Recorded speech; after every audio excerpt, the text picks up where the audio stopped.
Muito boa tarde, bem-vindos ao terceiro dia da Academy Open Week. Hoje o tema é a revisão da legislação desportiva em Portugal de prioridades.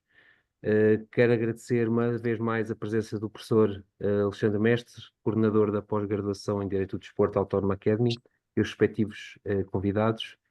Professor, ia pedir por favor que apresentasse os nossos convidados e desejar um excelente webinar para todos. Muito obrigado. Muito boa tarde a todos. Muito obrigado por terem vindo e por se associarem a esta Open Week que a All Academy está a promover. Nós vamos avançar para a 9ª edição da pós-graduação de Direito do Desporto este ano, em outubro, portanto, já no próximo mês. E como também foi feito o ano passado, temos aqui um evento dentro desta Open Week de arranque, de promoção, de partilha desta mesma pós-graduação. O tema que foi escolhido para o fazer foi a revisão da Lei de Base da Atividade Física, enfim, a revisão da legislação desportiva, a Lei de Base da Atividade Física e do Desporto e toda a legislação de desenvolvimento, e os três oradores que aqui vêm dispensam apresentações. Serei um moderador, procurei ser o menos ativo possível, mas queria antes de mais agradecer aos três oradores. Todos dispensam apresentações, o Zé Miguel Nora, o Carlos André Dias Ferreira e o Jerry Silva são advogados, têm todos também já experiência docente, experiência associativa, nacional e internacional, têm refletido muito e têm, quer na teoria, quer na prática, emprestado muito ao direito do desporto em Portugal e, portanto, é muito bom para nós podermos contar com o contributo deles. E agradecer àqueles que estão deste lado neste final de tarde. Farei apenas um breve enquadramento muito rápido para, enfim, situar. Todos nós, quando pensamos no desenvolvimento do desporto em Portugal, temos tendência para dizer que a legislação pode ser um dos meios para o efeito. E quando surgiu este novo governo, no programa do governo há um alerta, uma mensagem no sentido de que se vai operar uma revisão à Lei de Bases da Atividade Física e do Desporto e, cito, à legislação estruturante, portanto, indiciando que não muita legislação, mas pelo menos a legislação mais estruturante será objeto de revisão, de alteração ou até, eventualmente, de algumas novidades legislativas. Depois temos visto muitos contributos de diferente natureza que têm proposto, quer até de partidos, quer da sociedade civil, para a legislação em sede de modelo de financiamento, corrupção, a parte fiscal, sobretudo no mecenato, no IVA, no IRS, até sugestão de legislação sobre o enquadramento dos transgêneros, o estatuto do dirigente desportivo em regime de voluntariado, também o estatuto do estudante atleta. Têm surgido também propostas a pedir-se que se, enfim, altere a legislação em sede de violência e de treinadores. A realidade das regiões autónomas também motivou a sugestão de propostas para consagrar na prática o princípio da continuidade territorial. Já houve iniciativas legislativas recentes e debates recentes sobre os jogos eletrónicos e esportes. Algumas organizações esportivas têm muito aflorado a questão das carreiras duais, da segurança social. Enfim, sobram áreas e, portanto, o que nós vamos tentar perceber hoje com os nossos convidados é se entendem que toda esta panóplia carece ou não de revisão, ou uma outra, se é uma revisão mais ampla, se é uma revisão mais restrita, se passa mais por inovar ou por desenvolver a legislação que já está existente, enfim, emprestarem a sua opinião pessoal e depois estimular também o debate convosco. E sem mais delongas, dava então a palavra ao José Miguel Sampaio Nora para a sua intervenção inicial. Obrigado. Boa tarde a todos, muitos dos que estão presentes. Em primeiro lugar, o convite ao Alexandre Mestre, quero agradecer a oportunidade, não só de participar nesta Open Week, mas também de ser mais uma vez docente após a graduação. E quero começar então por agradecer ao Alexandre Mestre e, é óbvio, ao Autónoma Academy por isso mesmo. Cumprimentar também os meus amigos Carlos André Dias Ferreira e Jerry Silva, que também partilham o painel comigo, e todos aqueles que nos veem lá em casa, alguns são meus amigos, outros não conheço, mas cumprimentar todos de alguma forma, e esse é o ponto mais importante. Eu acho que nas prioridades, o Alexandre, tu já falaste grandemente disso, eu aliás até participei numa sessão promovida por um partido da oposição, no sentido do que toca à questão, o início da discussão do regime jurídico do dirigente benévolo, da lei do voluntariado. Participei numa sessão na Assembleia da República em 22 de julho, penso eu, em que se tentou lançar mão, no fundo, ou abrir a discussão para essas duas leis, mas de facto não estão nas minhas leis, no fundo, que eu enretaria a minha atividade. É óbvio que nós somos um bocadinho vítimas das circunstâncias em que trabalhamos e em que falamos e em que discutimos e em que escrevemos. É óbvio que para mim a lei do Estado estaria sempre à frente. Digo não como uma provocação ao professor Alexandre Mestre, mas sim porque eu acho, e aliás acho que o professor Alexandre Mestre tem um artigo há 1 ou 2 anos em que discute um bocadinho isso no Expresso, passa a publicidade, e acho que era importante dinamizar o TAD e, no fundo, arranjar uma solução que não padecesse de inconstitucionalidade, mas, no fundo, fosse uma solução que acautelasse e que salvaguardasse o interesse que esteve na gênese da criação do TAD, nomeadamente a questão dos recursos. Não podemos continuar a ter recursos, a ter questões no TAD que são decididas a breve trecho e cada vez mais rápido. A última que tive, penso que foi em 4 meses, menos de 4 meses, e não podemos estar indefinidamente naquilo que eu, fazendo um bocadinho citação do filme dos anos 80, Never Ending Story, não podemos estar aqui, no fundo, numa Never Ending Story a esperar os recursos para o TCA Sul numa primeira mão e depois para o Supremo Tribunal Administrativo numa segunda. Acho que é importante fazer, no fundo, limitar o nicho de matérias e o valor que está em causa para impedir o recurso sistemático a estes tribunais que falei, que não têm meios para responder. Esse é o primeiro ponto. O segundo ponto, acho que era importante também fomentar a Câmara de Recursos do TAD, que não sei, penso que eu há umas semanas vi uma conferência do Dr. Dias Ferreira Pai, não o Carlos André, no Thinking Football, em que ele falou exatamente disso, que era era árbitro dessa Câmara de Recursos e não tinha tido nenhum processo. Não sei se alguma vez houve algum recurso para essa Câmara, e era importante simultaneamente também dar aso e dinamizar o uso dessa Câmara, no fundo, Câmara de Disputas, usando aqui uma expressão mais brasileira da questão. Acho que também era importante também criar aqui um dinamismo inicial no que toca às prevenções cautelares, nomeadamente deixando de haver necessidade de pedir ao TCA Sul ou ao seu presidente que a fizesse quando não fosse possível constituir o colégio arbitral em tempo, mas, por exemplo, por que não discutir uma solução que levasse a que essa prevenção cautelar ou medidas cautelares, usando a expressão legal, que o fizesse, pudesse ser decidida, por exemplo, pelo Presidente do TAD, por exemplo, ou por alguém da direção do TAD. Eu acho que era importante criar uma solução interna e, no fundo, criar aqui o cordão umbilical com os tribunais comuns. Todos nós sabemos que a versão inicial da lei e que isto é uma exigência de natureza constitucional, mas acho que era importante que o TAD valesse por si só. Mais uma vez, diga, há um artigo do Alexandre, penso que há 1 ou 2 anos, no Expresso, em que levanta um bocadinho estas questões, e acho que é importante que essas questões sejam dirimidas.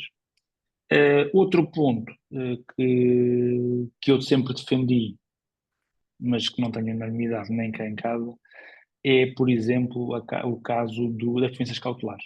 O caso das prevenções cautelares poderem ser à semelhança do que acontece no processo civil, uma parte poder lançar mão da prevenção cautelar, não com o prazo de 30 dias para intentar a ação principal, mas que o pudesse ser feito com um prazo mais curto. Acho que também era uma questão que eu lançaria para a discussão e estas são, no que toca à lei do TAD, as minhas preocupações.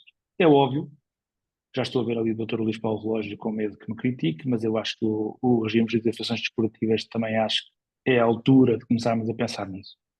Nomeadamente a questão da limitação de mandatos nas as antigas associações de desenvolvimento regional, por força nomeadamente dos presidentes que estão há muitos anos e com muito mérito, tu, Alexandre, conseguiste que esse limite não se aplicasse num determinado processo e depois houve até um acordo na jurisprudência nessa matéria, por força desse acordo que se referia, penso eu, à Associação de Futebol da Madeira. E acho que era importante, para um lado ou para o outro, a lei o esclarecesse, perentoriamente, e que não fosse a jurisprudência a esclarecê-lo. E depois, porque eu curiosamente tenho estado do outro lado da barricada, como tu sabes, e tenho discutido o limite de mandatos, agora é inequívoco, que não acontece, mas tenho discutido um bocadinho isso, e era importante que essa posição legal fosse, na minha opinião, também decidida. Depois, à parte disso, eu acho que há aqui uma série de questões de natureza fiscal, e ainda bem, Alexandre, que levantaste essa questão, que se prende com os custos e as questões ligadas ao desporto. Há desde logo um custo, há desde logo que é a questão do IVA, o IVA dos bilhetes, acho que é uma coisa profundamente injusta para o adepto, e acho que não podemos deixar de falar sobre isso. O IVA dos bilhetes, porque todos nós sabemos e aprendemos nas finanças públicas que o IVA é um imposto cego, ou enquanto imposto, é um imposto que não olha a quem tributa, e acho que é importante também esclarecer isso, bem como era importante que o Estado desse também outro tipo de apoios, nomeadamente no desporto, que quem fizesse investimentos no desporto, ou quem fizesse, no fundo, pudesse deduzir os seus custos, por exemplo, do IVA do ginásio, e tudo isso pudesse fazer a dedução nas suas declarações de impostos. Não sei em que termos, não sou fiscalista, mas acho que era importante. Até porque aprendemos nós, e eu sei que estou perto do meu tempo, certamente, todos nós aprendemos que o custo ou o investimento que o Estado faz no desporto no início da idade ativa de um cidadão, terá em benefícios mais à frente, porque poupará em custos de saúde nesse mesmo cidadão. Por isso, acho que se o governo quer, no fundo, fazer esse investimento e quer, no fundo, fazer aqui uma revolução para o efeito, espero que tenha tempo para isso, porque acho que todos nós não precisamos de uma crise política, espero que tenha tempo para isso e que faça, e digo sem qualquer tipo de conotação política, era importante que houvesse tempo para isso, e acho que até agora isso ainda não aconteceu, ou pelo menos que a olhos visíveis. E, na minha opinião, para já era o que diria. Passo a bola outra vez para a moderação. Obrigado. Muito obrigado. Já temos aqui um excelente ponto de partida, não era de esperar outra coisa, em sede de justiça desportiva, em particular no TAD, na lei do TAD e no regime jurídico das associações esportivas e ainda na questão da fiscalidade. Permitam-me um cumprimento especial também aqui a alguns que não o fiz inicialmente e devia ter feito, a alguns ex-alunos da pós-graduação. É um gosto de os ver aqui e passava de imediato a palavra ao Carlos André Dias Ferreira. Bem-vindo. Boa tarde a todos, espero que estejam a ouvir bem. Em primeiro lugar, os meus agradecimentos também ao Alexandre Mestre pelo convite. Eu discordo um bocadinho dele quando ele acha que eu posso dar aqui um contributo valioso juntamente com os meus companheiros. Os meus companheiros, seguramente, relativamente a mim, confesso que ele, se calhar, está mais iludido que eu, mas tentarei, dentro daquilo que é a minha experiência, não só como advogado e como ligação ao desporto, mas também com as recentes funções que tenho de 20 meses, a direção da Confederação de Desporto de Portugal, me dá, assim, pelo menos alguma possibilidade, alguma visão daquilo que possam ser questões mais concretas e que têm efeitos na legislação. E complementar, obviamente, também os meus colegas, o José Silva e o José Miguel, e portanto, e agradecer também ao José Autónomo, obviamente, por esta oportunidade e por este desafio. Tentarei, porque, no fundo... Carlos André, peço desculpa de interromper-se. Não estamos a ouvir a 100%. Se conseguires... um bocadinho mais alto, se for viável, naturalmente. Espera aí. Deixem-me só, se calhar, aproximar aqui. Ver se eu consigo. Isto fica um bocadinho melhor assim. Talvez agora? Está melhor? Um bocadinho, força, vamos a isso. Pronto.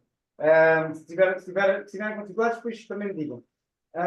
Pronto, e dizia eu que tinha aqui algumas. Porque nós, no fundo, o desafio aqui era a revisão da legislação constitutiva, de prioridades, e numa pequena reflexão, dentro daquilo também que a disponibilidade tem pedido, arranjei aqui uma meia dúzia, mas pode parecer muito, mas não é. São pequenos pontos, se calhar menos estruturantes, como diria o Alexandre no início da introdução. Talvez alguém consiga ter uma visão mais estruturante daquela que é a minha.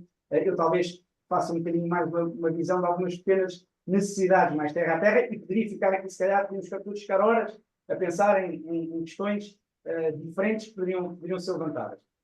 Mas, entre elas, e o José Miguel já falou aqui, quer na fiscalidade, quer no próprio Estado, e o Estado, se me permite, eu até acrescentaria a questão, eventualmente, de equacionarmos a possibilidade, além da questão das instâncias, além da questão da redução, da possibilidade da redução, apesar dos condicionalismos constitucionais, da redução das instâncias, o problema das custas é eterno e continua-se a eternizar o acesso, efetivamente, a toda a gente ao Tribunal de Desporto. E depois esta problemática, efetivamente, e esta necessidade de recorrer aos tribunais comuns em termos de recursos, porque a Câmara de Recursos é basicamente um nado morto, face também, culpa também da questão das custas, porque efetivamente não podemos, eu dou um pequeno exemplo, eu estou há 5 anos, cheguei só agora ao Supremo Tribunal Administrativo, e ao fim de 5 anos ainda não há uma decisão definitiva sobre a dupla campeã nacional de pádel de 2019.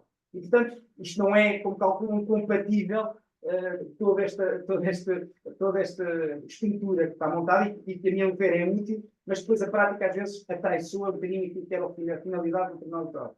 E também a questão que eu acho que deve ser discutida do eventual sorteio da nomeação de árbitros, uma vez que se tem assistido muito à repetição constante da escolha de determinados árbitros por determinadas entidades ou por determinados intervenientes no Estado, e que de alguma maneira também não privilegia aqui um bocadinho a diversidade e a criação de uma jurisprudência mais sustentável. Mas eu falei no Estado porque no fundo foi para pegar um bocadinho no José Miguel, mas eu queria também dar aqui 2 ou 3 notas que eu me pareciam importantes e que eu acho que poderão dizer que não tem muito a ver com legislação, mas eu acho que é através da legislação que isto se transforma. E digo isto porque há uma preocupação hoje na questão da atividade física e do desporto, e do desenvolvimento da atividade física e do desporto, e que tem sido levado a cabo ou manifestado não só pela Confederação, mas por muitas das federações desportivas, esta questão que agora se tenta incutir no atual governo e que se tenta incutir em diversos governos, da questão da educação física obrigatória no primeiro ciclo. Porquê é que isto é relevante e porquê é que isto também tem uma questão legislativa?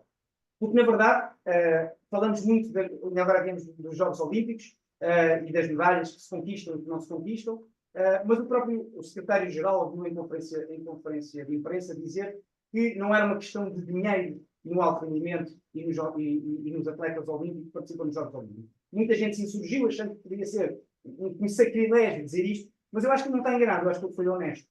O problema não está, claro que obviamente todos os atletas olímpicos gostariam de ganhar mais e ter mais condições, não isso está em causa.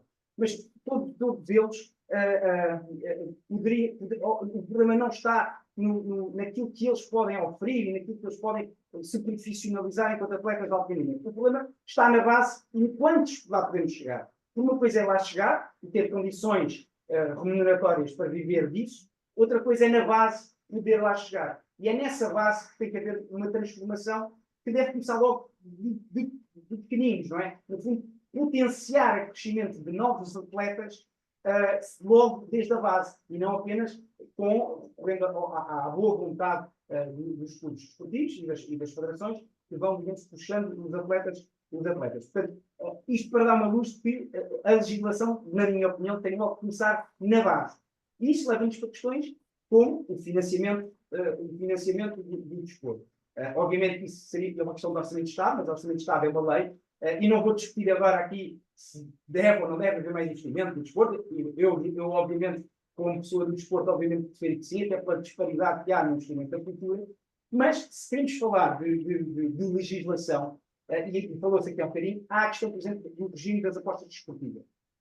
E há um pequeno mecanismo, é evidente que se calhar é uma diploma que pode sofrer diversas sugestões ou alterações, mas eu deixo logo aqui uma que pode ter algum impacto do ponto de vista das modalidades desportivas, que é a sua distribuição e o mecanismo de compensação para as modalidades desportivas e para o desporto que não beneficia daquilo que são as receitas das propostas desportivas. Como todos nós sabemos, há modalidades que beneficiam e muito, que progrediram, que se salvaram graças às apostas desportivas, e ainda bem, mas muitas outras não beneficiam, e é evidente que as que beneficiam, nenhuma têm provavelmente culpa, quer apostar numa coisa e não quer apostar noutra, logicamente. Mas o que deve ser, e isso passa através da mudança da legislação, é a possibilidade de se criar um mecanismo de compensação ou de solidariedade, como quisermos usar, que permita, de alguma forma, o bolo que é gerado por estas apostas, ou aquilo que o Estado, eventualmente, afeta ao desporto e pode poupar relativamente a estas receitas, possa ser afeto ao desporto que é menos beneficiado, digamos assim, por essa forma de financiamento. Portanto, eu aqui são duas questões, eu não vou lançar temas, eu acho que não há aqui sequer tempo para o poder desenvolver em profundidade, mas eu queria só dar-vos algum teasing, digamos assim. E, portanto, tinha aqui, era a questão da educação física, a questão das apostas, a questão da lei do trato que já referimos, a questão do contrato de trabalho desportivo, que eu diria que se calhar está na altura de termos um regime jurídico do contrato de trabalho desportivo, um regime jurídico do trabalho desportivo, como quisermos chamar, no qual não só se albergasse aquilo que já existe relativamente ao praticante desportivo, que até tem algumas normas que afloram a formação e algumas normas que afloram até, inclusive, os agentes ou os empresários desportivos, mas por que não ter também este regime genérico do contrato de trabalho desportivo, albergar também as especificidades, tanto do treinador, que no fundo tem ali uma proteção graças à convenção coletiva, mas que não tem a força e deveria ter a força do regime jurídico, e cuja especificidade poderia ser integrada num regime geral jurídico do contrato de trabalho desportivo, e até porque não o do dirigente desportivo, obviamente o aquele que seja profissional, naturalmente, e que também poderá ter algumas especificidades que o legislador poderia, de alguma maneira, salvaguardar para potenciar também a prática ou o desenvolvimento desta atividade do ponto de vista profissional. É evidente, também isso nos liga com outra mudança necessária, que já tem sido muito falada, não por mim seguramente, mas já ouvi muitos juristas falarem e dirigentes esportivos falarem nessa necessidade de alteração e até de compilação, porque há alguns diplomas dispersos relativamente ao regime do dirigente esportivo voluntário, porque na verdade é ainda hoje a grande maioria do dirigismo desportivo ainda é de cariz voluntário, portanto é alguém que tem a sua profissão e que de alguma maneira se entrega a um clube, a uma federação, a uma modalidade, a uma associação, o que entender é uma coletividade, o que entender e que de alguma maneira deveria ser visto para de alguma maneira proteger melhor e dar alguma força à questão do dirigente. A fiscalidade, eu corroboro aquilo que já disse o José Miguel, portanto não vos direi nada mais sobre isso, mas deixo também mais duas notas provocatórias, se me quiserem chamar. Uma, relativamente, é evidente que vou falar de uma alteração relativamente recente, mas que na minha ótica muito pessoal deveria ser desfeita. Porque isto teria alguns constrangimentos que nas federações, à primeira vista, se calhar não são perceptíveis, que é a questão da paridade, ou melhor, da composição dos órgãos diretivos das federações, que se quis equiparar às sociedades comerciais, de alguma maneira um regime que permitia a existência de um terço de um sexo diferente na composição das direções. Obviamente isto foi para, de alguma maneira, impulsionar a participação das mulheres nas direções.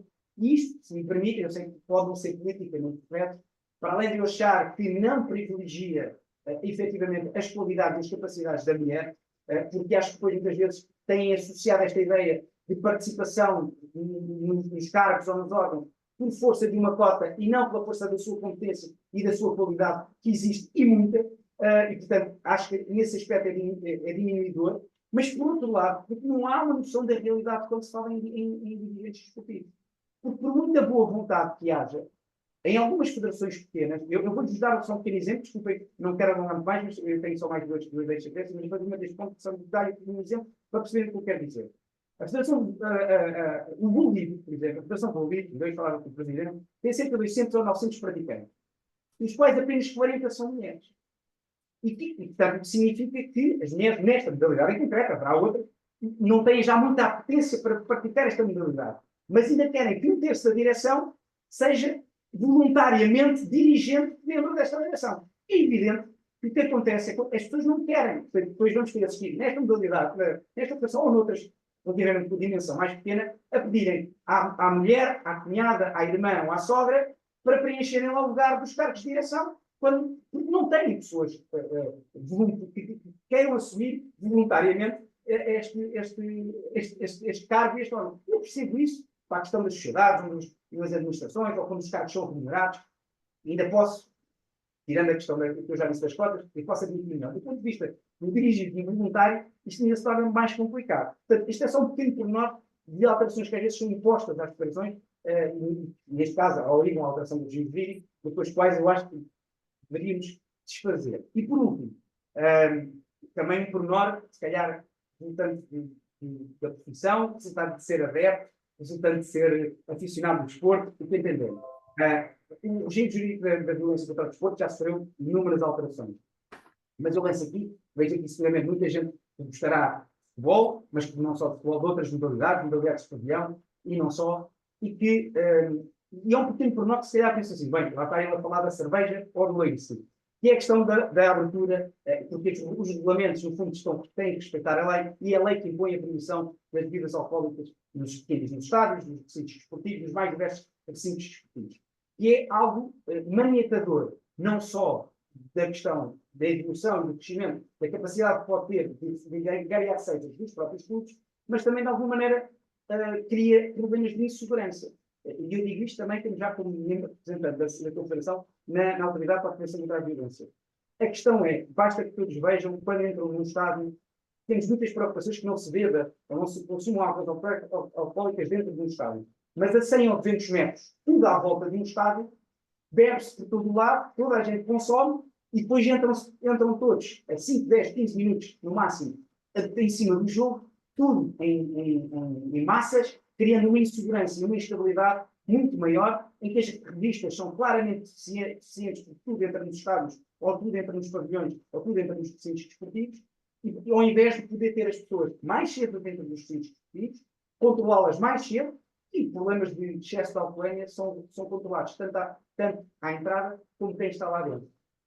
Perdoem-me se esqueço aqui muitas outras sugestões, acho que podemos ficar aqui internamente, mas não é isso que o Alexandre também me pediu, e portanto quis só lançar aqui alguns temas mais ou menos polémicos, outros não, para a discussão. Acho que isso é importante. Muito obrigado, Carlos. De facto, foi muito estimulante ver aqui os temas. De facto, alguns deles são verdadeiramente, enfim, fraturantes, polémicos e devem estimular o nosso raciocínio, sistematizando muito rapidamente o TAD, as custas e depois também a questão do sorteio como uma forma de, enfim, de quebrar esta situação de muita repetição de árbitros nomeados pelas partes, a questão da educação física, no primeiro ciclo, a obrigatoriedade, as apostas, que é uma questão, naturalmente, que também levanta questões jurídicas, do ponto de vista da segurança jurídica, daquelas que já estão a beneficiar até ao presente de um conjunto portanto, do produto das apostas, e aquelas que querem também, porque a legislação tem esse efeito também, buscar uma solidariedade ao nível do financiamento, o regime do treinador, que de facto também não existe ainda, digamos, existe no acesso, mas não no exercício desta profissão. A questão do estatuto do dirigente desportivo em regime de voluntariado, e o Carlos falou na questão da legislação dispersa, recordar que este estatuto é de 95. Uma das questões que muitas vezes motiva também a discussão em torno da legislação desportiva é saber se também não poderíamos ter aqui um código do desporto que unificasse muito dessa legislação. Lembrei-me disso quando falaste aí na questão da legislação dispersa. A questão da paridade mostra também aqui uma situação que também há uns anos se levantou com o regime jurídico das estações esportivas. Nem todas as modalidades têm a mesma realidade e, portanto, quer na altura falou-se nos delegados numa Assembleia Geral, não é igual para esta ou para aquela modalidade, e aqui, por exemplo, neste exemplo paradigmático, a dificuldade de inserir espontaneamente mulheres no dirigismo, é a boa governança versus a dificuldade também prática, e o álcool, a questão do álcool, que entronca na lei da violência assim mais conhecida, mas é interessante ver também aqui, e todos nós sabemos isto, mas é um exemplo que nos aponta, por um lado, para a segurança, se é que isso efetivamente protege a segurança. Há estudos, como aqui foi bem dito também, que apontam ao contrário, não é por haver mais algo que é mais violência, e depois o financiamento. Mas está longe de ser uma matéria consensual e, portanto, tudo o que possa estimular o debate, fantástico. Muito obrigado, Carlos. Last but not least, o nosso Jerry. Um abraço. Jerry, a palavra é tua.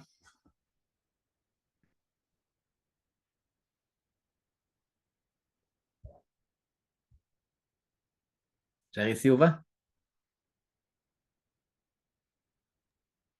Estás muted. Um homem que luta pelos direitos fundamentais não pode ficar sem acesso à palavra.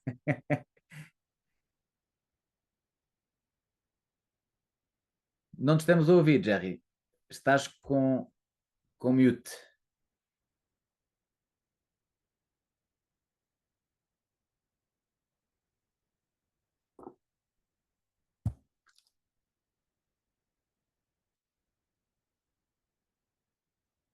Continuamos sem ouvir o Jerry. Não sei se, entretanto, enquanto o Jerry está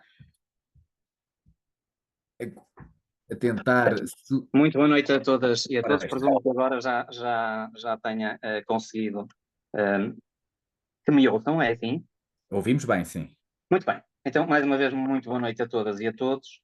Um cumprimento muito especial na pessoa do Sr. Professor Dr. Alexandre Mestre à Universidade Autónoma, que faz o favor de me convidar para ser docente na pós-graduação em Direito do Desporto.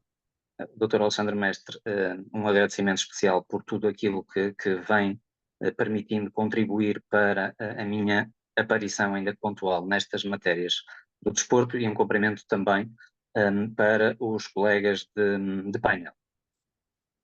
Foi-me pedido para que não ultrapassasse o período de 10 a 15 minutos e eu vou procurar sistematizar ao máximo aquilo que é o meu pensamento relativamente a este tema, e eu diria num primeiro momento, desde logo, que este era um tema, a revisão da legislação desportiva seria um tema que justificaria mais do que um debate, justificaria provavelmente um congresso também à panóplia de temas que ele envolve. Mas se me permitem, antes de sugerir ou de tocar aqui num conjunto de diplomas legais ou de áreas legais que, salvo melhor opinião, carecem de intervenção, eu diria que, antes de atingir esse ponto, seria absolutamente fulcral, na minha perspectiva, pelo menos, que nós consigamos saber daquilo que é, por parte do Estado, quais são as grandes opções do Estado, e quando digo Estado, digo precisamente para não ferir nenhuma suscetibilidade, nem que a intervenção seja condicionada por algum pensamento que me refiro ao partido A, B, C ou D, até porque, relativamente ao desporto, infelizmente, eu diria que nenhum deles tem ficado bem na fotografia desde que há democracia, mas seria, na minha perspectiva, fundamental, antes disso, perceber que políticas do ponto de vista macro-desportivo e micro-desportivo o Estado pretende. Porquê? Porque se eu não souber qual é a estratégia, se eu não souber o que queremos, para onde vamos, como vamos, com quem vamos, quanto custa, como pagamos e como fiscalizamos, eu admito que tenhamos muitas dificuldades em saber, ou melhor, o legislador terá muita dificuldade em adaptar a legislação ou promover a legislação se o próprio legislador não souber efetivamente aquilo que o Estado quer. E nessa perspectiva, eu dividiria a intervenção em três aspectos muito claros: aquilo que são as políticas ou a perspectiva macro e micro em termos de orientação do Estado, depois as políticas públicas desportivas, a legislação e depois as conclusões. Eu iria centrar-me nisso. E penso que, do ponto de vista daquilo que é uma concepção macro, é necessário, para além da natural definição de políticas desportivas públicas e da legislação desportiva, que eu depois tocarei, perceber o que é que o Estado pretende relativamente ao desporto em matérias que têm a ver com algo tão simples ou tão complexo quanto isto.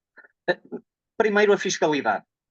Tendo certo que nós, do ponto de vista daquilo que possa ser uma reforma legislativa, devemos ter sempre presente que não há estanquicidade, ou seja, nós temos, ao nível do direito do desporto e ao nível da legislação desportiva, um conjunto de áreas que todas elas se tocam e, ao mexer numa determinada área, necessariamente vamos ter que mexer em outras.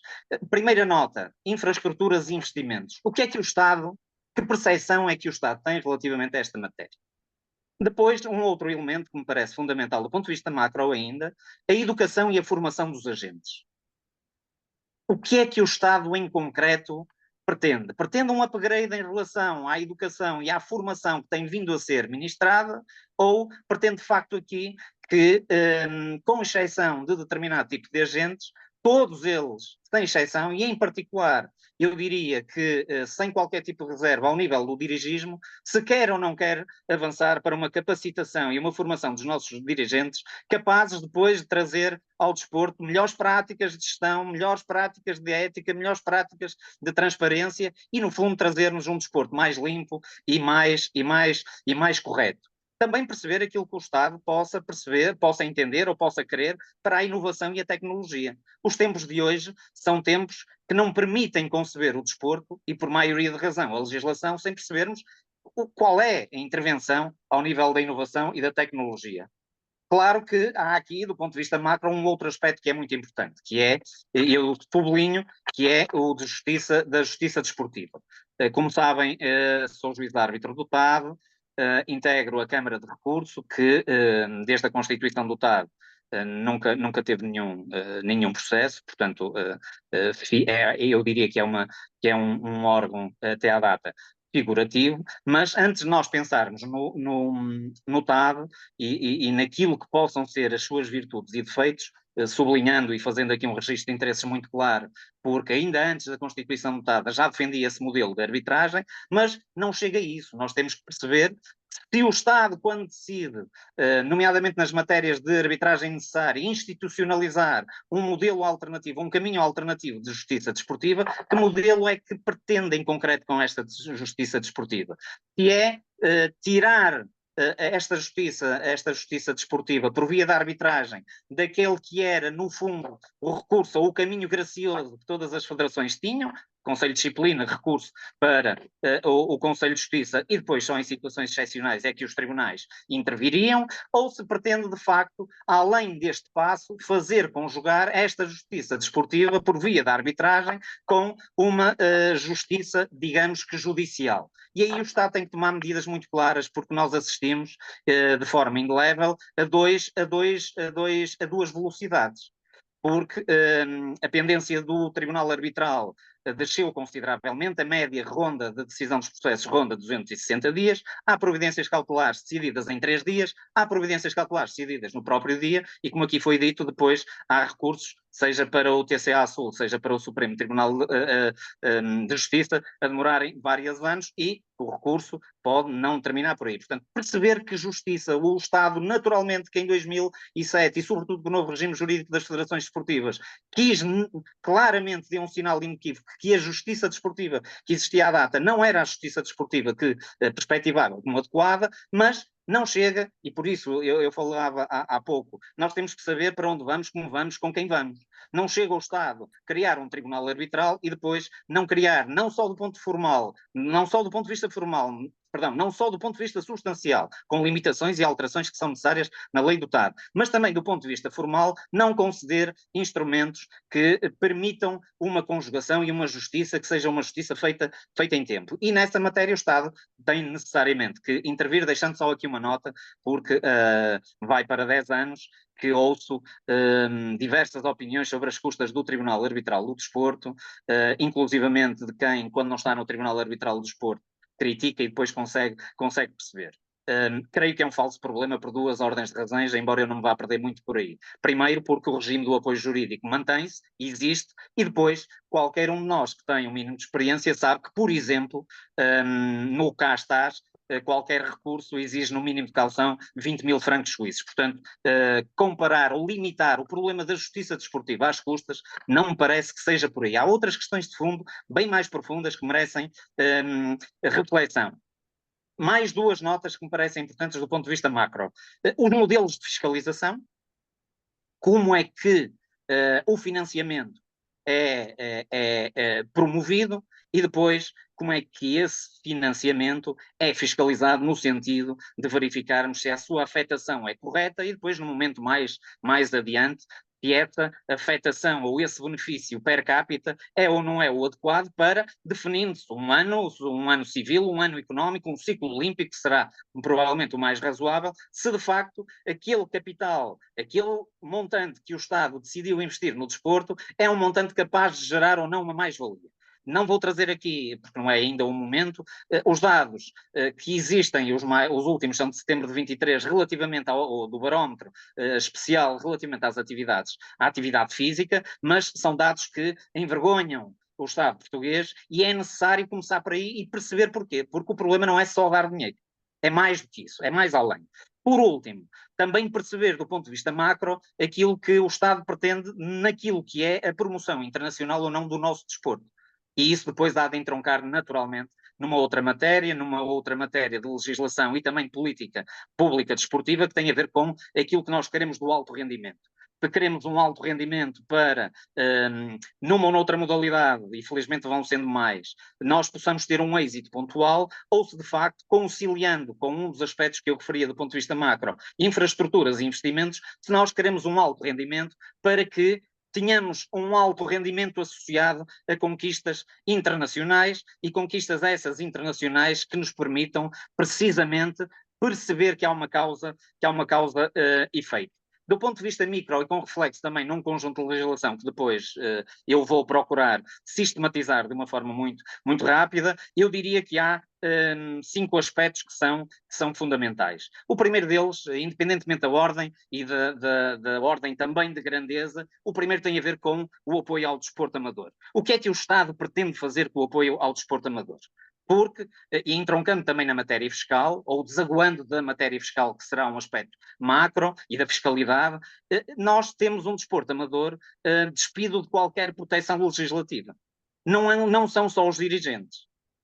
Não são só os dirigentes. São os praticantes de futebol dos campeonatos distritais, que não têm nenhum enquadramento para o seu exercício e não raras vezes são confrontados com a dicotomia entre trabalhadores e a tributação de um trabalhador independente quando não são, mas quando há tribunais já a reconhecê-lo, quando são confrontados com a necessidade de emitir recibos como prestadores de serviços, quando de facto também não são prestadores de serviços, e do ponto de vista fiscal, aquilo que já aconteceu com a arbitragem e que teve uma reforma fiscal nesse sentido e que esse enquadramento impediu, inclusivamente, que milhares de candidatos a árbitros, nomeadamente os estagiários, pudessem prosseguir a sua atividade. Portanto, a questão do desporto amador, porque está na base, quando eu dizia que não pode haver uma ausência de estanquicidade, porque aqueles que são hoje amadores, amanhã vão passar a ser não profissionais, eu diria que é uma categoria diferente, e depois, para chegarem a profissionais, todas estas 3 variáveis têm que ter, na minha perspectiva, uma abordagem completamente diferente. Depois, mais 2 notas naquilo que serão as políticas ou a perspectiva micro, sabendo nós que há um Plano Nacional de Desporto desde 2013, plano esse que tem vindo a ser consolidado com alterações, seja o denominado Plano Nacional de Desporto, seja o Plano Nacional de Desenvolvimento da Atividade Física, mas há aqui uma matéria que é absolutamente fundamental, fulcral, e que vai ter reflexo em diversas áreas de legislação e sobretudo no nosso pontapé inicial, o que é que nós queremos e para onde vamos. Tem a ver necessariamente com o apoio ao desporto ou o enquadramento da comunidade que resulta do desporto escolar. Porquê? Porque se de facto nós apontamos do ponto de vista formativo para uma iniciação escolar aos 4, 5 anos, eu confesso que do ponto de vista micro tenho muitas dificuldades em entender a razão pela qual não há uma conjugação entre a iniciação escolar e a iniciação desportiva, exatamente quando se inicia a iniciação escolar, com todos os benefícios que daí poderiam advir.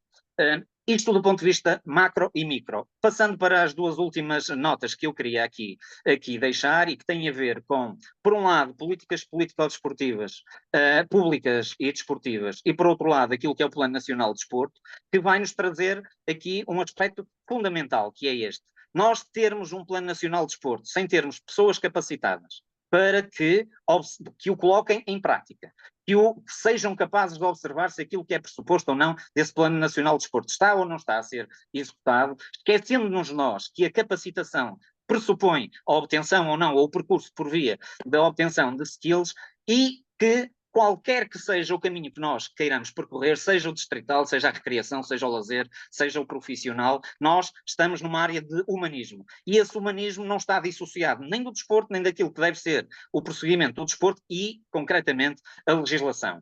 Eu avançaria nessa perspectiva com 7 ou 8 notas que me parecem relevantes. A primeira delas, inequivocamente, e eu diria que seria a primeira e a grande aposta em termos de enquadramento legislativo, de reformulação legislativa, que tem a ver com a integridade e a transparência. Integridade e transparência não só dos agentes, mas também das competições. Creio que é necessário fazer aí um esforço muito considerável no sentido de nós não sermos como o Frei Tomás, olha para o que eu digo, não olhas para o que eu faço. De facto, se nós queremos um desporto com ética, com transparência, é impensável não investir em legislação que promova e proteja a integridade e a transparência das competições. Do ponto de vista do doping, parece-me que as coisas estão a funcionar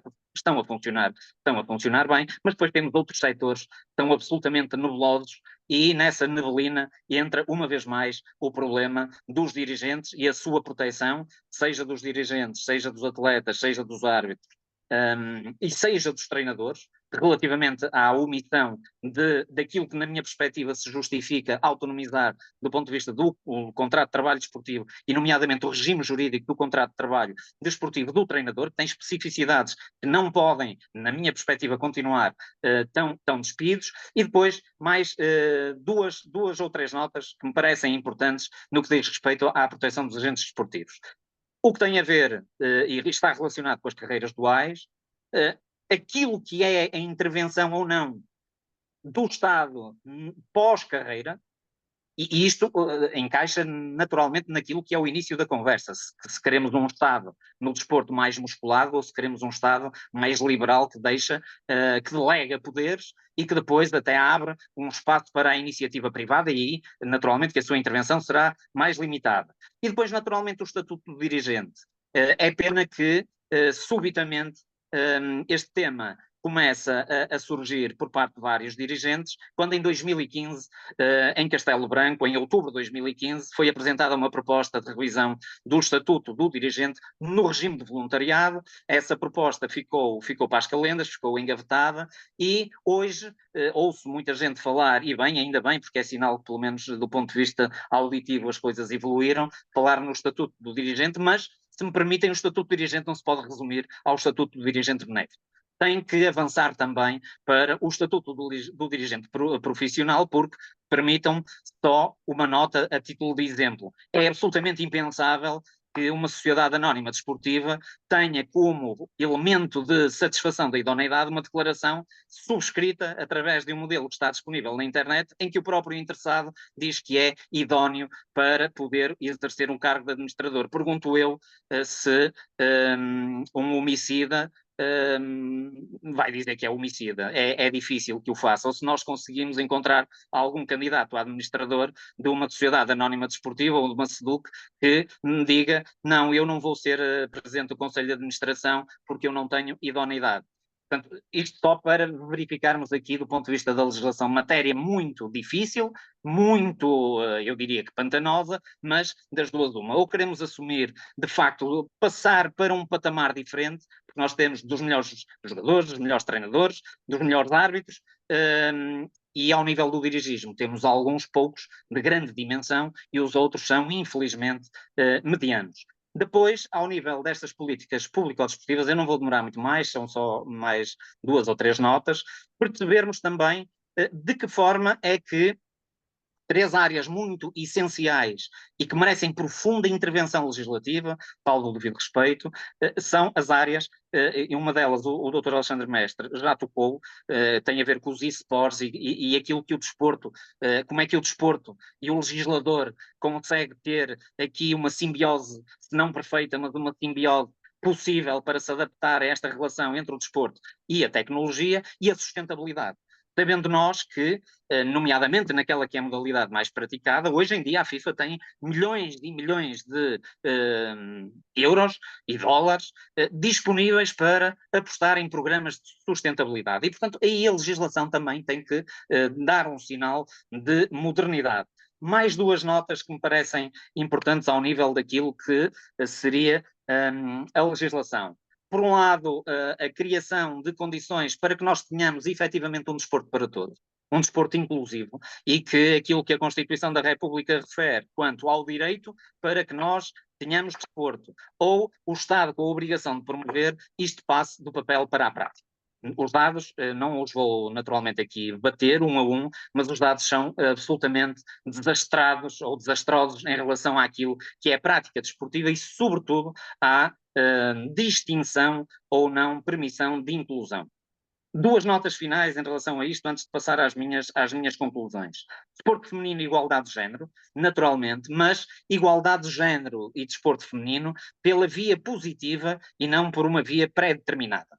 Ou seja, não raras vezes fica a sensação que o legislador quer inclusivamente cotas de mulheres em determinados órgãos, em determinadas decisões, quando aquilo que me parece é que não pode haver confusão entre a capacidade, a competência e a qualidade das mulheres e a necessidade de lhes facultar previamente uma cota. E por isso mesmo, cada vez mais, a formatação, a formação, a capacitação de dirigentes com outras visões, não só éticas e morais, mas também de gestão, é fundamental neste processo.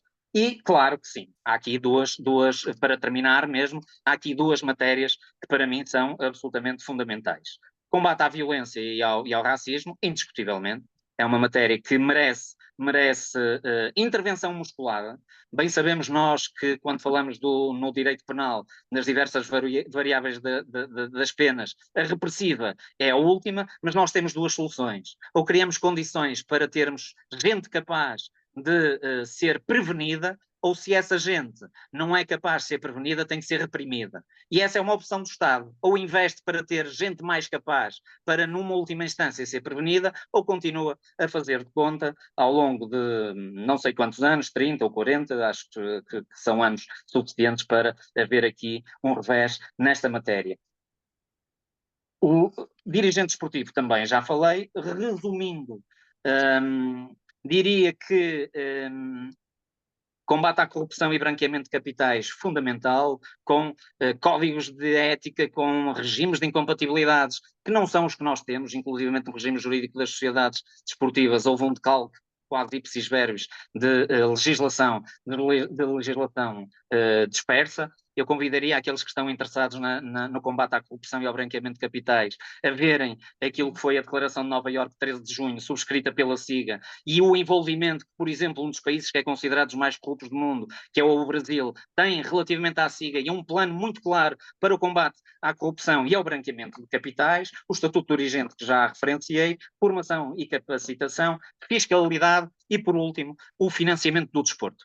O financiamento do desporto, não na quantidade, mas essencialmente na qualidade e essencialmente também, sublinhando isto, naqueles que são os mecanismos de controle, porque santos da casa não fazem milagres. E nós temos na Europa, em relação a uma série de situações em que é necessário fiscalização, temos órgãos em que todos os interessados fazem parte desses órgãos, o próprio Estado também faz, mas estão livres de amarras que no final encontram sempre uma solução para driblar, para que o prevaricador pique e aquele que é cumpridor acabe por não estar numa situação de profunda desigualdade.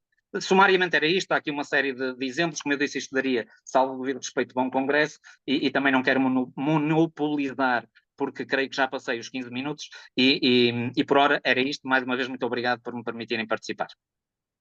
Obrigado, Jerry. Enfim, faço minhas as palavras do Filipe Mendes, que uma excelente intervenção, e chamo aqui a atenção também ao contributo da nossa Teresa Rocha, que todos conhecemos, a propósito da inteligência artificial no desporto e que impactos é que isso também pode ter no desporto. Foi de facto da A a Z, do macro ao micro, citando, da base ao alto rendimento, momento associativo, papel do Estado, muito fruto para nos ajudar aqui, e rapidamente, de imediato, seria interessante os três ainda baterem bolas uns com os outros, mas o avançado da hora leva-me a passar de imediato para quem está quem está em casa. Já tivemos aqui 59, a agradecer, estamos perto disso. Quem quiser uma intervenção, uma primeira ronda de primeiras 3 questões, o mais objetivas possível, pode ser naturalmente também um comentário, mas pedimos que fossem o mais objetivos para todos os que queiram possam dar o seu contributo. Quem é que dá o pontapé de saída?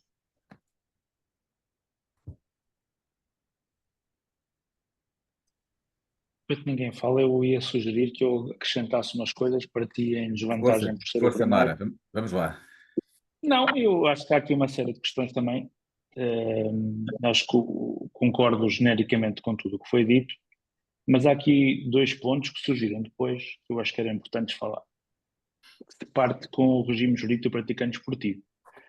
Acho que, acima de tudo, temos que criar aqui a questão do contrato de árbitro. Acho que o contrato de árbitro cada vez tem mais relevância e acho que deveríamos pegar no praticante esportivo e criar o contrato de árbitro, até pela desigualdade fiscal face aos restantes profissionais desportivos, que também o têm. Acrescentar a questão que falámos em termos fiscais, que é a questão do regime de exceção, é uma coisa que desapareceu no início do século XXI, mas era importante voltar a ter na questão fiscal da profissão de desgaste rápido. E também uma questão que é assim, com o novo regime dos agentes, ainda que esteja a discutir-se matérias concorrenciais, foi lançada a hipótese, no que toca aos menores, a lei portuguesa foi mais à frente do que o regime da FIFA e criou a questão da nulidade do efeito dos contratos de menores.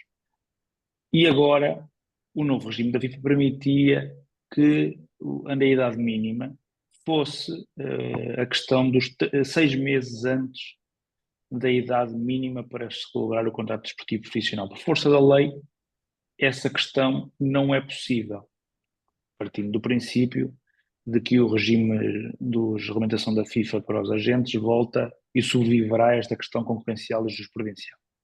E acho que era importante também que o Estado português não fechasse a porta a essa norma e que essa norma fosse alterada também.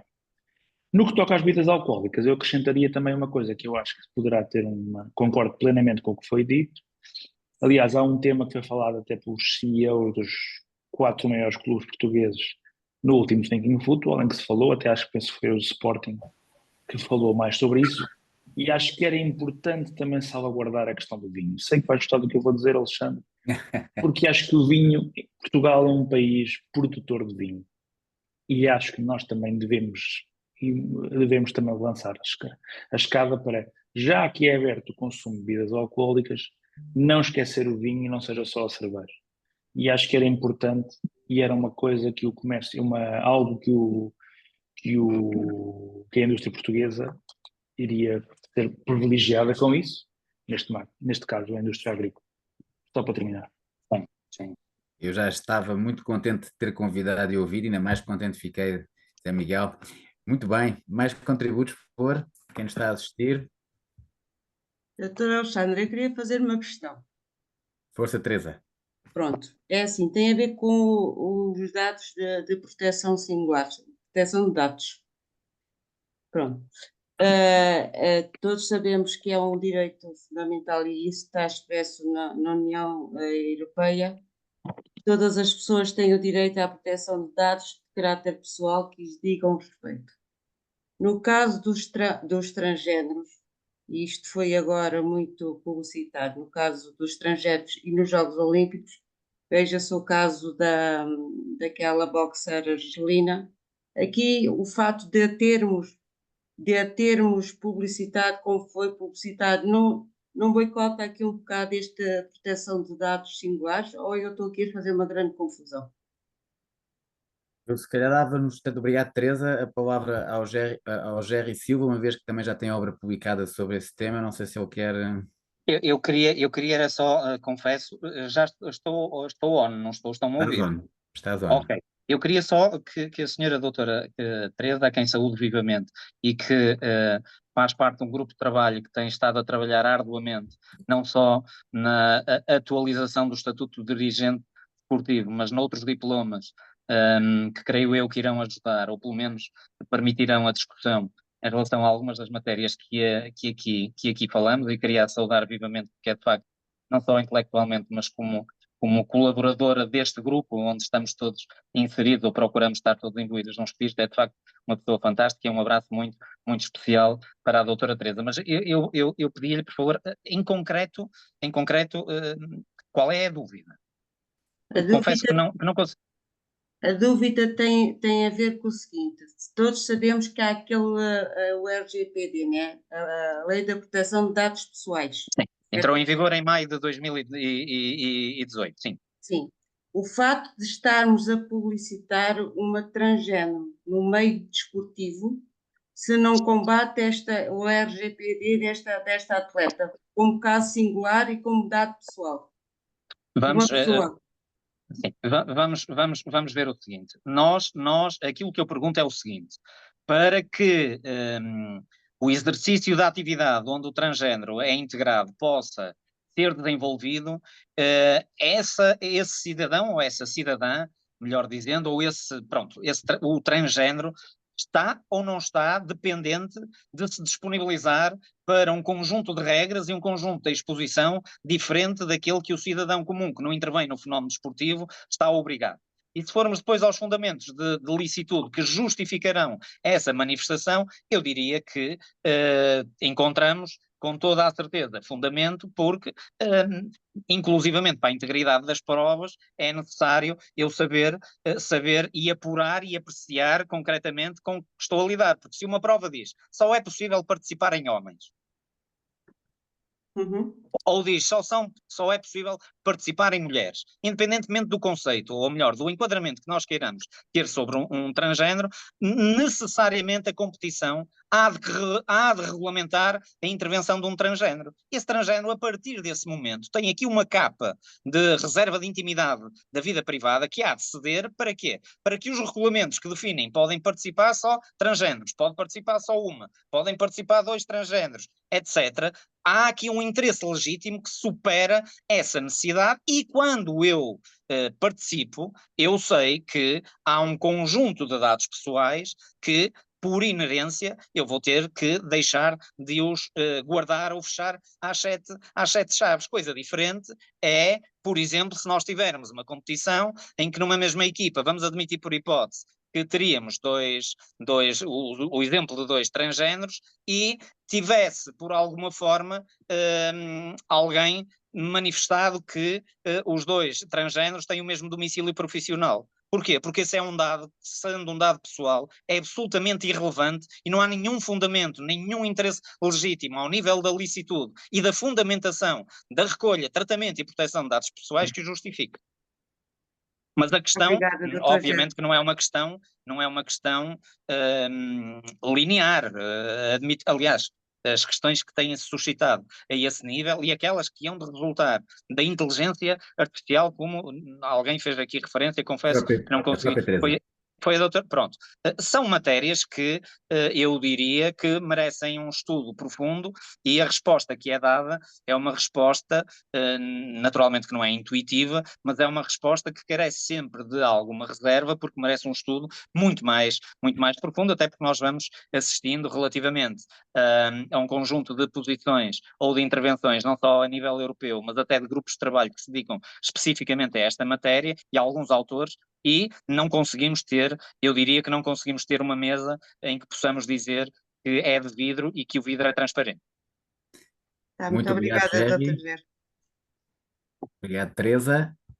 Quem mais quer? Sandra, não sei se posso. Claro, Carlos, avança. Pronto, era só aqui uma nota, de agora bem provocatória, que não vou dar propriamente a solução, acho que se calhar é algo para pensar, resulta um bocadinho de um fenómeno que o Alexandre falou no início, e o Géry também abordou na sua panóplia de temas interessantes que levantam e que são necessários de abordar. Tem a ver com o esporte, que levanta esta questão. O que é uma modalidade desportiva? O que é o desporto? Se calhar para ser demasiado lato, mas eu Não, mas faz sentido. Eu levanto isto porquê? Porque o legislador, na verdade, não define. O legislador, é verdade, tem uma portaria, é um despacho, onde define o que são modalidades desportivas coletivas e individuais, e faz a distinção do que é que podemos considerar uma modalidade desportiva individual e coletiva. Faz ali algumas ligeiras adaptações com a questão das substituições e das não substituições durante o jogo, mas na verdade há uma coisa que não define, é o que é uma modalidade desportiva. Porque porque há competição, e portanto o eSports é uma modalidade desportiva, e não quer ser injusto o eSports, porque poderíamos colocar a mesma questão relativamente ao xadrez, ou seja, há um exercício mental, e portanto estamos a falar de desporto e de atividade física e desportiva. É desporto porque há competição e há vencedores e há uma disputa de torneios ou de provas, e portanto isso é desporto, ou é só competição, e portanto eu não sei se efetivamente caberá ao legislador dizer-nos ou definir ou impor o que é uma modalidade desportiva, ou se somos nós, todos nós, que devemos nos debruçar sobre como vamos definir aquilo que é uma modalidade desportiva. Mas é que a verdade isto é uma primeira questão que eu coloco, ou que eu deixo, ou uma interrogação que às vezes faço, porque eu não dou uma definição concreta do que é que pode ser, efetivamente, uma modalidade desportiva, mas isto depois tem impacto naquilo que são as mais diversas modalidades, que depois se subdividem em disciplinas ou não. Depois há as modalidades afins, umas que são absorvidas por outras modalidades que deveriam ou não ser autónomas, mas não são, porque depois tem a ver com a questão de gestão, da gestão da própria modalidade e a tutela da própria modalidade. E, portanto, isto, no fundo, até vamos ao mais alto nível, digamos assim. Então, pronto, aqui tem a intervenção, não sei ter uma definição propriamente dita daquilo que considera ser uma modalidade desportiva. Se eu tiver a dizer mal, alguém me corrija, tem uma relação, porque domina melhor o homem seguramente do que eu, mas a verdade é que não temos uma definição legal sobre o que é efetivamente uma modalidade desportiva. Muito obrigado. O Luís Paulo o relógio está quase de saída e quer deixar uma breve nota. Apenas salientar a importância também do que aqui foi dito, num dado ainda adicional, que tem que ver com o facto do nosso regime jurídico das associações esportivas remeter para essa dicotomia entre modalidade individual e modalidade coletiva para efeitos de atribuição dos títulos nacionais. Ou seja, o cidadão, nas modalidades individuais, o cidadão não português não pode ser campeão, que também chama aqui, convoca aqui o direito da União Europeia. Luís Paulo, por favor. Obrigado, vou ser muito breve. Aproveitar para me despedir de todos, porque vou mesmo ter que me ausentar, mas eu não posso deixar de dirigir os meus parabéns a todos os intervenientes pela excelência deste web conference, chamem-lhe o que quiserem, mas desta conversa aberta, tida e mantida por excelentes pensadores do direito do desporto, a quem agradeço este esforço, principalmente estes desafios, porque as vossas intervenções foram desafiantes, que é o que se espera de um evento deste tipo. Infelizmente não vou poder continuar até ao fim, depois irei perguntar ao André se é possível rever a gravação do restante. Deixo-vos só com uma nota, um desafio, permitam-me. Malandrice talvez, mas é o privilégio dos velhos. Falamos dos transgéneros e de outras questões que se imiscuem na velhíssima dicotomia homem-mulher. Se eles vierem a ser regulamentados ou aceitos como tal, e têm o direito a pelo menos defender essa posição, o que é que vai acontecer à Lei 25, penso que é 25, ou seja, da paridade nos órgãos e demais momentos. Será que vamos passar a ter uma paridade de 3 ou mais? É um desafio, mas não é tão disparatado como isso. Obrigado, adeus a todos e até à próxima oportunidade. Um abraço, doutor, e obrigado. Forte abraço. Muito obrigado, Luís Paulo. Não sei se alguém quer... Alexandre Mestre, posso falar? Zé Esteves. Viva, tudo bem? Força. Boa noite. Antes de mais, obrigado por terem prometido participar nesta reunião. Parece. Enfim, para quem não me conhece, eu não sou jurista, eu diria felizmente, e já vou dizer felizmente, antes que não é nada depreciativo, antes pelo contrário. Eu ouvi com muito apreço a intervenção do doutor, enfim, todas as intervenções, mas em relação, queria realçar uma coisa que o doutor Jerry Silva começou por dizer, que eu acho que realmente é fundamental. Eu trabalho no desporto, entrei na altura da Direção-Geral de Desportos em 75 e saí do Instituto de Desporto em 2009.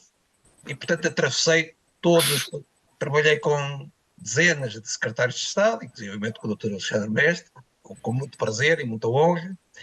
E, portanto, e há uma coisa que o Dr. Jair Silva realmente disse, e tem toda a razão, e por isso eu digo que felizmente não sou jurista. Efetivamente, nós em Portugal não temos um Estado, e realmente, como ele disse, não vamos a falar em governos, não temos um Estado que alguma vez tenha definido uma linha orientadora para o que se quer do desporto em Portugal.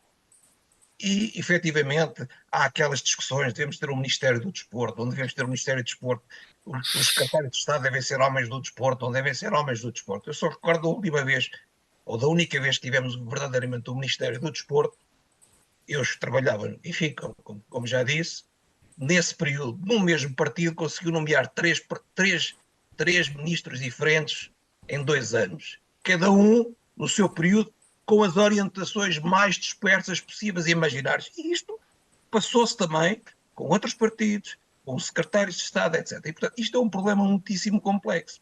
E, efetivamente, sem haver uma orientação, e é uma discussão, e por isso eu digo, quer dizer, os juristas e os técnicos, digamos, altamente competentes que temos em Portugal, são naturalmente limitados pelos guidelines que as orientações políticas determinam. E em cada momento, digamos, há orientações políticas diferentes. Será que a legislação é adaptada neste momento? Entretanto, como é que isso se conjuga com a evolução do desporto em termos mundiais, com as orientações que há dos comitês olímpicos, das federações internacionais? Portanto, é efetivamente uma grande complexidade e julgo que muito dificilmente alguma vez a gente terá, digamos, uma legislação desportiva verdadeiramente que satisfaça a todos. Evidente, não é? Nunca poderá haver uma legislação que satisfaça igualmente a todos. Agora, sem haver uma definição mais objetiva e uma orientação muito específica sobre o que é que se pretende para o desporto no nosso país, é muito difícil. Deixem-me só contar um exemplo. Eu, na altura, era diretor do Gabinete de Relações Internacionais e fui a uma reunião à Confederação Ibero-Americana do Desporto na Colômbia. Na altura, mandatado por José Manuel Constantino, nosso saudoso ex-presidente do Comitê Olímpico e meu colega. E essa reunião coincidiu com uma mudança governamental em Espanha ao fim de 12, 13 anos de governação do PP. O PSOE tinha ganho as eleições. E essa reunião feita na Colômbia foi para fundamentalmente apresentar, enfim, estava Portugal e o Brasil, não somos naturalmente somos país de língua portuguesa, mas fazemos parte dessa confederação, mas para apresentar à comunidade de língua castelhana qual era a nova política que ia aparecer. E a intervenção do secretário de Estado espanhol nessa política, nessa reunião, foi simplesmente a seguinte: meus caros, é para vos anunciar que, em termos gerais, não irá haver grandes alterações na política espanhola. Naturalmente, os partidos são diferentes, haverá situações de algum ajuste, mas o plano que tinha começado 12 anos antes dos Jogos Olímpicos de Barcelona levou a Espanha, digamos, de um país subdesenvolvido a uma grande potência mundial. Portanto, era para continuar, pese 12 anos do partido do PP e que agora o PSOE se preparava para assumir. Portanto, naturalmente com algumas diferenças, isto leva-nos, digamos, à questão fundamental que o Dr. Jair Silva tomou. Isto é uma coisa que é impensável em Portugal. E, portanto, por isso eu digo que, felizmente, eu sou jurista nesse aspecto, deve ser uma grande dor de cabeça para os juristas quando sistematicamente, digamos, as orientações políticas, quando as há, vão e vêm ao sabor do vento. E, portanto, era só uma pequena reflexão, era deixar esta minha experiência que tive e que realmente demonstra porque é que a Espanha hoje é uma das maiores potências mundiais, porque é que nós, Portugal, passados 50 anos do 25 de Abril, continuamos a ser um país altamente subdesenvolvido em termos de desenvolvimento desportivo. Muito obrigado pela vossa.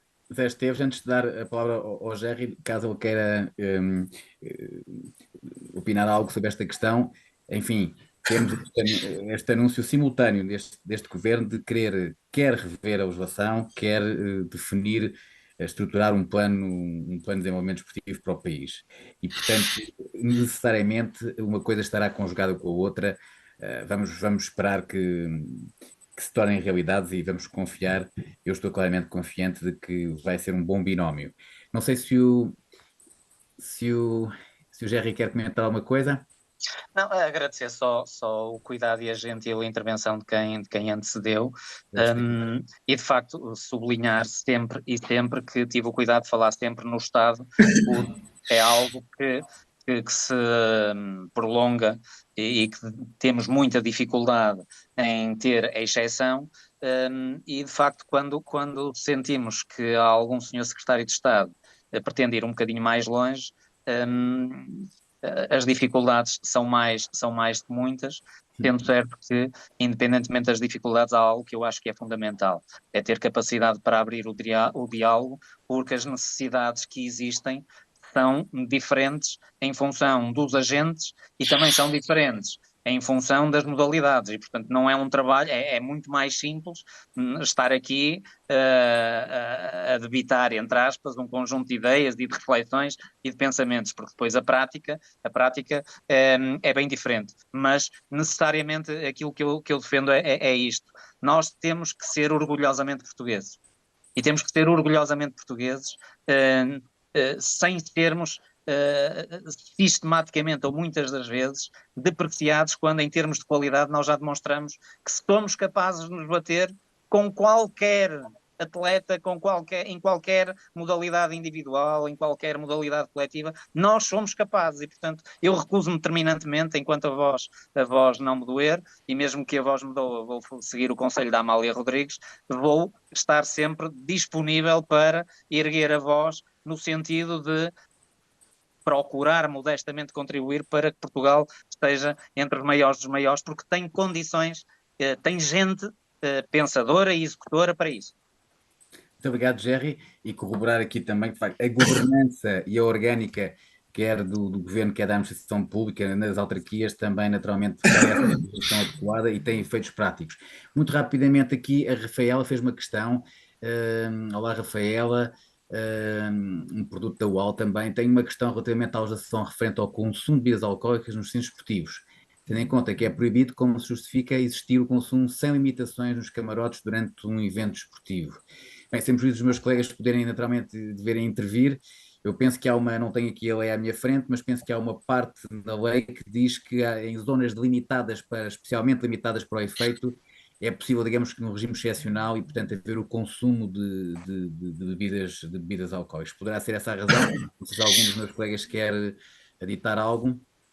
Convenção de Saint-Denis, além do diploma que o Soutor fez, e muito bem a referência, é a conjugação com o regime jurídico do exercício da atividade de segurança privada. Muito bem. Alguém mais quer... Eu não sei se posso... Claro. Boa noite, Carlos. Antes de mais, parabéns aos intervenientes, que foram realmente intervenções de grande nível. Eu penso que o tema que nos traz aqui hoje, que nos uniu aqui hoje, tem a ver com a reflexão sobre alterações legislativas em matéria desportiva. Há alguma coisa que, em Portugal, não só ao nível de desporto, mas como todos os domínios, que me aborrece, permitam-me o termo, que é, antes de nós pensarmos em alterações legislativas, é primeiro pensarmos se a legislação que temos é ou não cumprida. E, em matéria de desporto, eu acho que, muitas das vezes, essa matéria não é cumprida. Não é cumprida, desde logo, pelos regulamentos federativos que não cumprem a lei, muitos deles, e o Estado não faz nada para que a lei seja cumprida. É como se nada acontecesse, tipicamente português. E, por outro lado, os regulamentos das associações distritais que violam claramente os regulamentos federativos e as federações nada fazem para que os regulamentos das associações sejam cumpridos. Isto acho que o doutor Jerry falou muito e bem na formação dos dirigentes, na capacitação dos dirigentes, e é preciso que alguém faça alguma coisa sobre isto antes de falarmos. Estamos sempre aqui a fazer reflexões muito, muito bonitas sobre as alterações legislativas, mas temos que começar por esta base. Bom, sobre a limitação de mandatos, foi aqui referido que a questão de se fazer alguma reflexão sobre essa matéria em termos relativos quanto à limitação de mandatos dos dirigentes das associações distritais, se aplica o regime jurídico, o regime consagrado no regime das federações desportivas. Esse caso hoje está ultrapassado com o assento do uniformizador, mas eu defendo que o regime quanto à matéria relativa a esta matéria de limitação de mandatos estabelecido para as federações devia ser extensivo às associações distritais. Porque, senão, nós não temos uma renovação da titularidade dos órgãos associativos. E isto é mau para a democraticidade dos órgãos das associações. Isto é muito mau. Não devia de haver necessidade de limitação de mandato, mas é como o doutor Gerri diz, se nós estivermos aqui à espera da capacitação, da formação, nós, daqui a 40 anos, ainda vamos encontrar os membros de diferentes associações que temos hoje. Alguns com 70, com 80 anos, enfim, enquanto puderem caminhar, se não puderem caminhar, vão de canadianas, mas ainda lá vão estar. Isto não é saudável para a democraticidade das associações, da vida associativa, da vida associativa. Uma questão que falou-se aqui sobre o contrato de trabalho do praticante desportivo, e há uma questão que eu sei que os homens do direito de trabalho não concordam com isto. Nós, em Portugal, temos o estatuto para praticante desportivo, ou é amador ou é profissional. No futebol, nós sabemos que não existe praticantes desportivos amadores. Assim como não existe em outras modalidades, no basquete, no hóquei, no handball, no voleibol, não existe. Não existe. E depois andamos aqui a tapar o sol com a peneira, como se costuma dizer. Ou é os recibos verdes, o indivíduo que recebe 100 euros por mês ou 200 euros por mês, que é para a ajuda de transporte, e ele se calhar mora a 50 metros do campo e vai a pé. Portanto, ele não é ajudas de custo nenhum.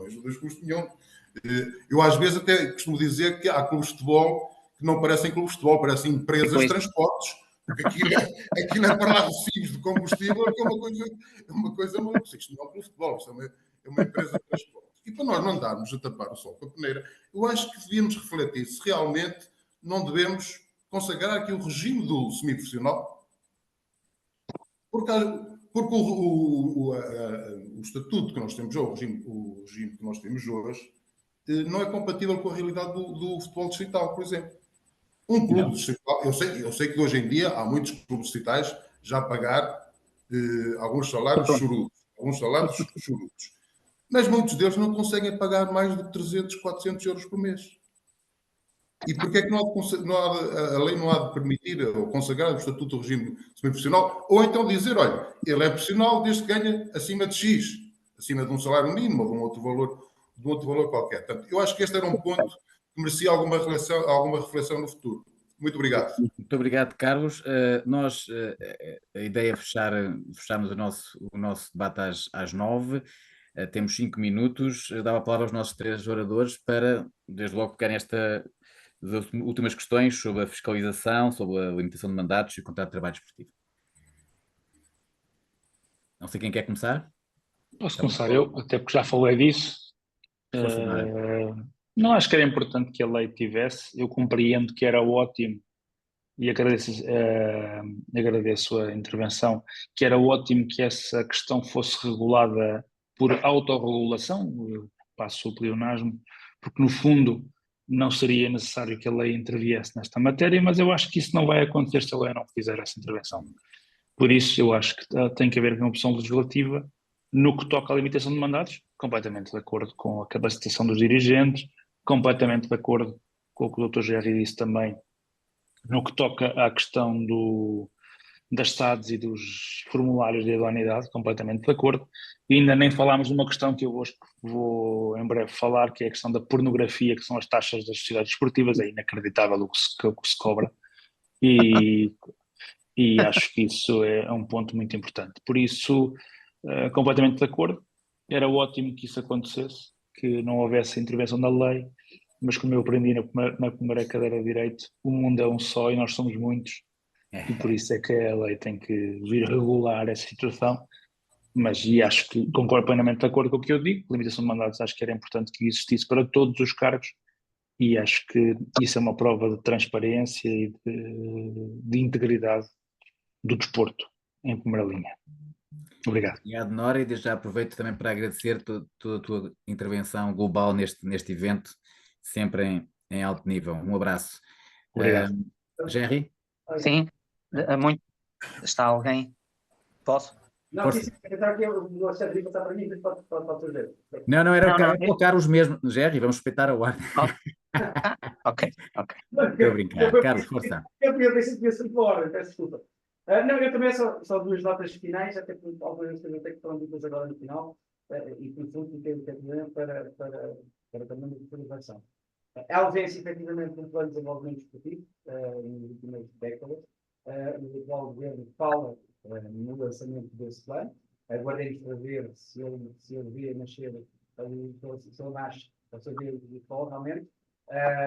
Efetivamente, as instituições, entidades, o movimento esportivo têm perspectivas e têm aportes a trazer aquilo que pode e deve ser um plano de desenvolvimento esportivo adotado em Portugal. Veremos, efetivamente, o Estado vai por diante aquilo que é uma promessa que foi feita publicamente já mais de uma vez.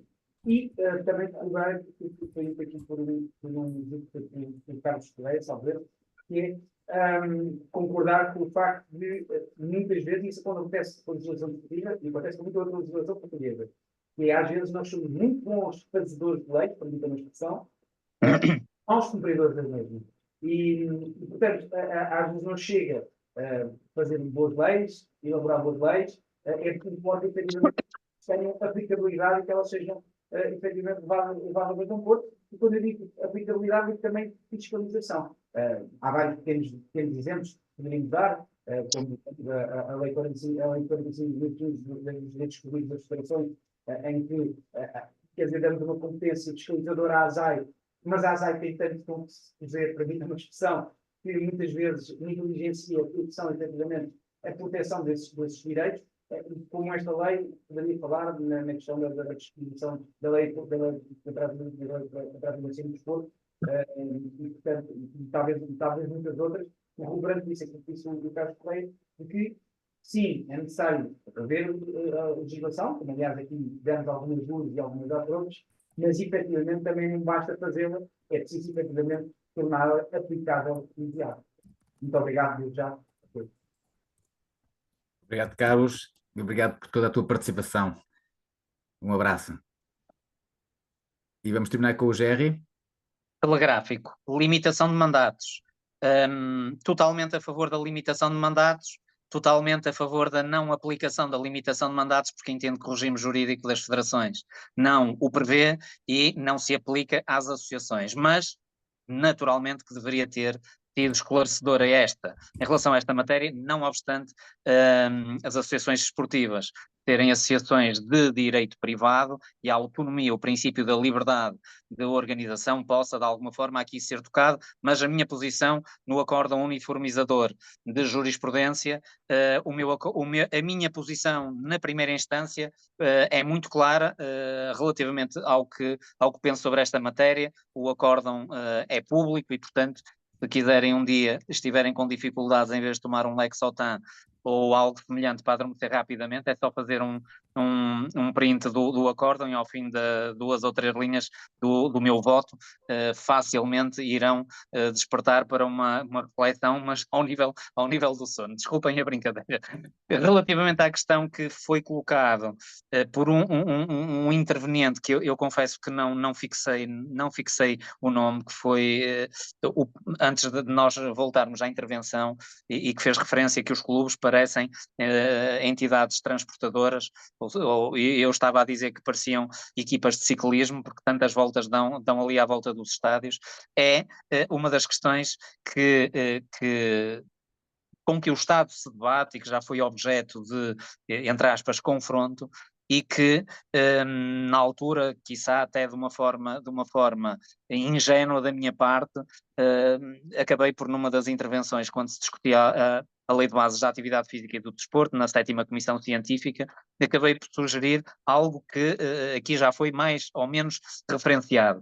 É assim, a partir do momento em que um jogador do Distrital não exerce a sua atividade no regime da exclusividade, ou seja, ele tem a subordinação de ter que ir ao campo, obedecer às horas, obedecer ao treinador, obedecer às convocatórias, e isto são naturalmente dados que o catapultam para uma relação de subordinação e não de uma de prestação de serviços. Há que fixar e ter esta coragem de fixar um determinado valor que possa corresponder a uma satisfação do exercício dessa atividade, sem que haja necessidade, primeiro, dos praticantes passarem recibos verdes quando estão a emitir uma declaração com a inserção de um facto juridicamente relevante e falso. porque eles não são, as relações não são o que lhes chamamos, mas aquilo que resulta dos factos. E depois, os clubes andarem com artimanhas e mais artimanhas para encontrar justificações para tapar aquele buraco até ao dia que a AT bate à porta e não considera essa despesa, ou até ao dia, como tem vindo a suceder com alguma assiduidade, de o jogador encontrar um colega que diga, não, aqui há todos os elementos que configuram esta relação como laboral, vão para o tribunal e já há, em primeira instância, várias decisões a condenar os clubes a reconhecer estes praticantes como trabalhadores subordinados, o que, sendo, não são, no entanto, enquadráveis no regime ou no contrato de trabalho do praticante desportivo. Portanto, é uma matéria que merece uma profunda reflexão, mas uma reflexão muito objetiva e muito clara.